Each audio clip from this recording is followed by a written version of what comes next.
النهارده انا عايز اتكلم عن خطه او روشته لعلاج مشاكل نادي الزمالك. خطه لخروج الزمالك من النفق المظلم اللي هو فيه حاليا. الزمالك حاليا في اسود فتره في تاريخه، فعلا في نفق مظلم. طيب ايه المفروض يتعمل الفتره الجايه علشان الزمالك يطلع من النفق المظلم؟ ايه المفروض يتعمل الفتره الجايه عشان يرجع الزمالك تاني للانتصارات، للقوة، لمدرسة الفن والهندسة، للكرة الجميلة اللي احنا كنا بنحبها في الزمالك، لمستوى اللعيبة اللي احنا كنا متعودين عليه، لمستوى المدير الفني اللي بيكافح من أجل الفريق؟ ايه اللي المفروض يتعمل؟ ده اللي انا هتكلم عليه النهارده. هتكلم عن خطة وروشتة لعلاج مشاكل نادي الزمالك. لو جينا اتكلمنا في الوضع الحالي، أول حاجة هتكلم عليها وأول دواء لازم الزمالك ياخده علشان يخف، لازم تغيير المدير الفني فيريرا. يعني ما ينفعش نسيبه شويه، لا. يعني حتى لاخر الموسم، لا. طب حتى الماتش الجاي، لا. مش عايز اشوف فيريرا في الاداره الفنيه للزمالك تاني. مش عايز اشوف وش فيريرا تاني في اي مكان في الزمالك. هندفع له فلوس، ادفعه. في شرط جزائي، ادفعه. فيريرا لازم يبعد عن نادي الزمالك تماما. طب وهو فيريرا هيمشي، هنجيب مين؟ انا عايز حضرتك تجيب مدير فني اجنبي بمستوى عالي جدا. من اول ما هنمشي فيريرا دلوقتي لغايه ما يجي مدير فني اجنبي، اي حد يمسك الزمالك، اي حد في الشارع، لا، اي حد يكون عنده خبره بالنسبه لنادي الزمالك. يعني اسامه نبيه مش هيقدم احسن حاجه. انت هتوصل ايه في السنه دي؟ خلاص السنه دي باظت. مسك اسامه نبيه لغايه ما تجيب مدير فني عالمي، بس مدير فني صح. مدير فني يقدر يقود نادي الزمالك، ومدير فني معاه المساعدين بتوعه، ومعاه مدرب اللياقه البدنيه، مدير فني تقيل، اسم جامد. مش هتعرف تتقدم لقدام من غير مدير فني قوي يقود نادي الزمالك. ما تستعجلش وتجيب اي حد. اجيب جروس، اجيب مش عارف ايه. جروس وحش ولا جروس ممتاز، بس انا مش عايزك تستعجل. انت معاك وقت. خلي اسامه نبيه يمسك الزمالك شويه دول، خلي ميدو يمسك شويه دول، خالد جلال يمسك شويه دول، اي حد من ولاد نادي الزمالك يمسكوا الزمالك الفتره دي. على فكره اداؤه ونتائجه هتبقى احسن من فيريرا. بس مشي فيريرا مشيه، ما اشوفش وشه تاني في الزمالك. وهات مدير فني اجنبي وما تستعجلش. خد وقتك وانا صابر عليك، بس تجيب مدير فني صح الصح ومعاك وقتك. وهات اسامه نبيه ولا خالد جلال ولا ميدو يمسك الزمالك الكام ماتش الجايين لغايه ما تجيب مدير فني اجنبي تقيل قوي يقدر يقود نادي الزمالك. يبقى اول علاج هو تغيير المدير الفني فيريرا، والتعاقد مع مدير فني اجنبي قوي يقدر يقود نادي الزمالك الفتره اللي جايه. في الفتره الوسط دي، في الفاصل ده، هنجيبوا اي مدير فني مصري زملكاوي يمشي الامور لغايه ما نجيب المدير الفني الاجنبي. طيب ايه الدواء رقم 2 اللي لازم ناخده علشان الزمالك يخف ويرجع للانتصارات تاني؟ لعيبه نادي الزمالك محتاجين غربله. كل الصفقات الفاشله اللي موجوده في نادي الزمالك واللعيبه اللي ملهاش لازمه اللي شغالين في نادي الزمالك بياخدوا فلوس وما بيلعبوش بثلاثه تعريفه يمشوا. وخلي قلبك جامد وانت بتمشي، ما تبقاش ضعيف. يعني امشي مين؟ حضرتك لازم تمشي عمرو السيسي، دونجا، اسمع كلامي، دونجا، محمد عبد الغني، محمد اشرف رؤى، مصطفى شلبي، مصطفى الزناري، سامسون نداي.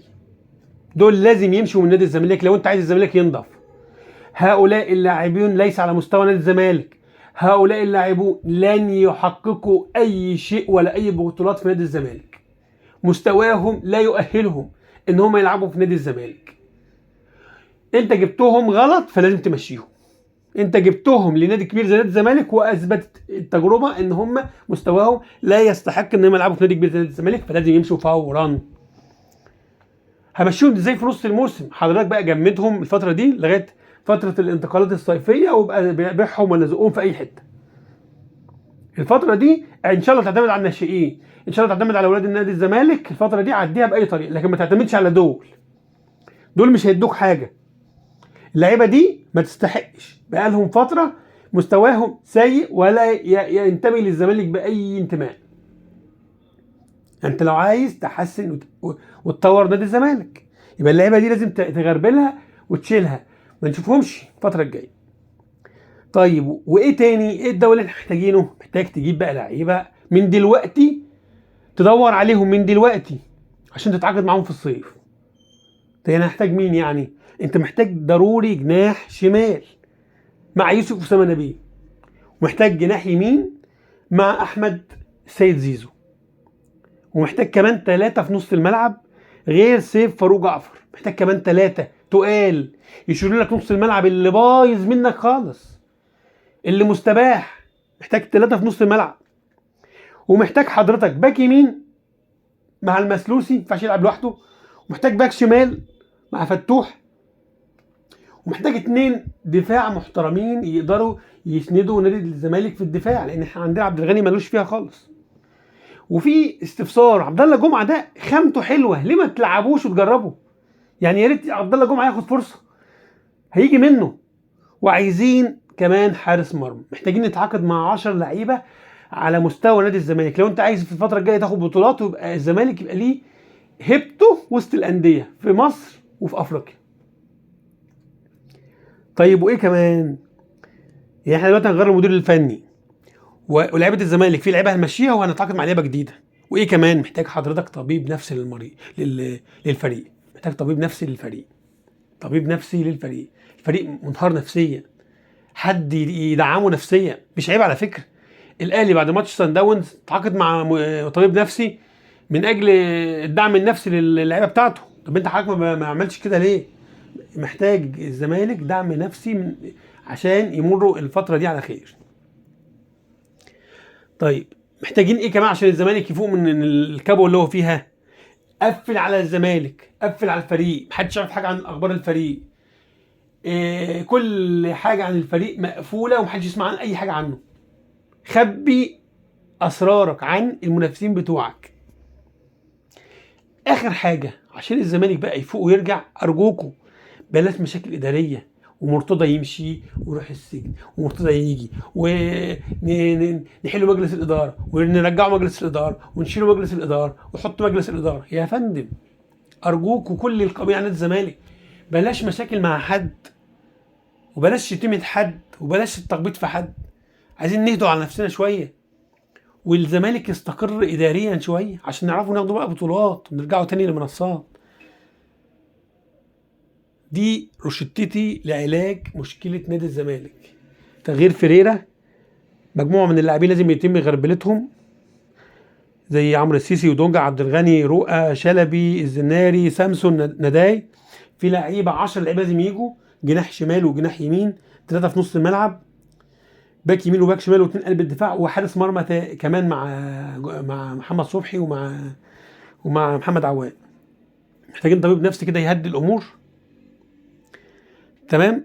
ومحتاجين حل مشاكل اداريه لنادي الزمالك والتعاقد مع مدير فني عالمي. اتمنى الخير للزمالك، اتمنى الهدوء للزمالك، اتمنى عوده الانتصارات وعوده البطولات للزمالك. ان شاء الله خير.